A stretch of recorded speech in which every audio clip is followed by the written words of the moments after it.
प्रथमतः आम्ही सर्व पत्रकार बंधूंना आमच्या विनंतीला मान देऊन आल्याबद्दल मनापासून आपल्या सर्वांचं स्वागत करतो, अभिनंदन करतो. आपल्याला धन्यवाद देतो. मावळ तालुक्यातला पवना धरणग्रस्तांचा प्रश्न हा गेली 60 वर्ष रखडलेला प्रश्न आहे. ज्या प्रकल्पग्रस्तांच्या जीवावरती पिंपरी चिंचवड सारखी 3 ग्रामपंचायती एकत्र करून झालेली जगातली 1 नंबरची अति श्रीमंत अशी महानगरपालिका आहे. आणि एवढं मोठं वैभव 19-22 गावांनी स्वतःला गाडून घेतल्यानंतर ते त्या गावाच्या त्यागावरती झालेलं आहे. दुःख ह्या गोष्टीचं आहे की 60 वर्षानंतर सुद्धा ह्या 22 गावातल्या आज रोजी असणाऱ्या 1200-1250 शेतकऱ्यांचं पुनर्वसन झालेलं नाही. आणि ते पुनर्वसन तात्काळ करण्यात यावं यासाठी 2 दिवसापूर्वी सिंचन भवन या ठिकाणी या राज्याचे जलसंपदा मंत्री नामदार राधाकृष्ण विखे पाटील यांना प्रकल्पग्रस्त आणि बंदिस्त जलवाहिनीचे सर्व पदाधिकारी आम्ही जाऊन समक्ष भेटून निवेदन दिलेलं आहे. आणि 60 वर्षानंतर आता आम्ही अत्यंत टोकाची भूमिका घेतलेली आहे की शासनाच्या धोरणाप्रमाणे किंवा पुनर्वसन कायद्याप्रमाणे किंवा 9 मे 73च्या आदेशाप्रमाणे शासनाच्या GR प्रमाणे पवना प्रकल्पग्रस्तांचं पुनर्वसन तात्काळ करावं आणि त्यासाठी एक 100 दिवसाचा अल्टिमेटम दिलेला आहे. आता 60 वर्ष थांबलो, सहनशीलतेचा अंत झालेला आहे. आता सहन होत नाही की दयनीयावस्था आमच्या शेतकऱ्यांची पाहून. आणि त्यामुळे जर 100 दिवसाच्या आत पवनेचं पुनर्वसन झालं नाही तर पवनेचा एक थेंब देखील खाली पिंपरीजोडा पाणी जाऊ देणार नाही असा भूमिपुत्रांचा निर्धार आणि निर्णय झालेला आहे. नाना, तुम्ही म्हणताय की 100 दिवसाचा अल्टिमेटम तुम्ही देताय, मात्र एकीकडे तुमचा या अल्टिमेटम चालू असताना किंवा तुम्ही दिलेला असताना दुसरीकडे मात्र अशी माहिती समोर येते की पवना संपादित जी काही जमीन केलेली त्याच्यातला काही एक भाग भाडेपट्ट्यावरती देण्याचा प्रयोजन सरकारने केलेलं दिसतंय. ती भूमिका सरकारची आणि तुमच्या सोबत चर्चेची भूमिका याच्यात विसंगती दिसते, त्याबद्दल काय सांगा?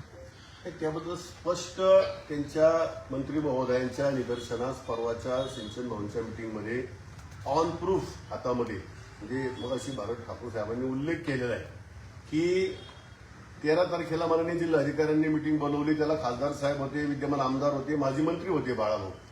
आणि तिघांच्या उपस्थितीने साक्षीने झालेली आणि साधारण 50-1 शेतकरी भूमिपुत्र प्रकल्पग्रस्त आणि जलवाहिनीच्या संदर्भातले नेते सर्व यांच्या साक्षीने झाली. आणि 14 तारखेला पेपरला नोटीस जाहीर होती की कुणाला तरी एका धनाढ्य व्यक्तीला 49 वर्षाच्या कराराने दिलं जाते. हे अत्यंत चुकीचं आहे किंवा शेतकऱ्यांची फसवणूक आहे किंवा धरणग्रस्तांचा हा घोर अपमान आहे. अशा प्रकारची भूमिका मांडल्यानंतर माननीय मंत्री महोदयांनी कबूल केले की पवनेचा निर्णय लागल्याशिवाय हे काही होणार नाही आणि ती निविदा रद्द करण्याचं त्यांनी आम्हाला आश्वासन दिलेलं आहे. तुम्ही निविदा रद्द करण्याचं सांगताय. काही दिवसांपूर्वीच तुमची बैठक झाली जिल्हाधिकारी कार्यालयामध्ये, ती पवना बंद जलवाहिनीबद्दल झाली. आज तुम्ही सगळेजण पुन्हा एकदा एकत्र आलेला आहात, ते पवना धरणग्रस्तांच्या पुनर्वसनाच्या बद्दल आलेले आहात. पवना धरणग्रस्तांचं पुनर्वसन हा एक मुद्दा आहे, तो समांतररित्या चालला पाहिजे किंवा तो पूर्णच झाला पाहिजे. दुसरीकडे पवना बंद जलवाहिनी आहे, सरकारचं सगळं लक्ष फक्त जलवाहिनी सुरू करण्यासाठी दिसतंय, मात्र तुमच्या पुनर्वसनाच्या मागण्यांकडे सातत्याने दुर्लक्ष होतंय. तुम्हाला बैठकांमध्ये चर्चांमध्ये गुरफटून ठेवलं जातंय का? आणि त्या संदर्भात भविष्यात तुमची चर्चा न करता थेट निर्णयाची अपेक्षा राहणारी काही मागणी राहणार आहे का? कारण सातत्याने चर्चा होतात, निष्पन्न काय होत नाही. सरकारला या अनुषंगाने विनंती अशी आहे की तुम्ही ह्या बळीराजाचा अंत पाहू नका. हा कष्ट करतो म्हणून आपल्या ताटात 2 वेळचं जेवण येतं, त्याची फसवणूक केली तर तुम्हाला ती महागात पडेल. हा सरकारला माझा विषय आहे. शेतकऱ्यांना विश्वासात घ्या, शेतकऱ्यांना न्याय द्या.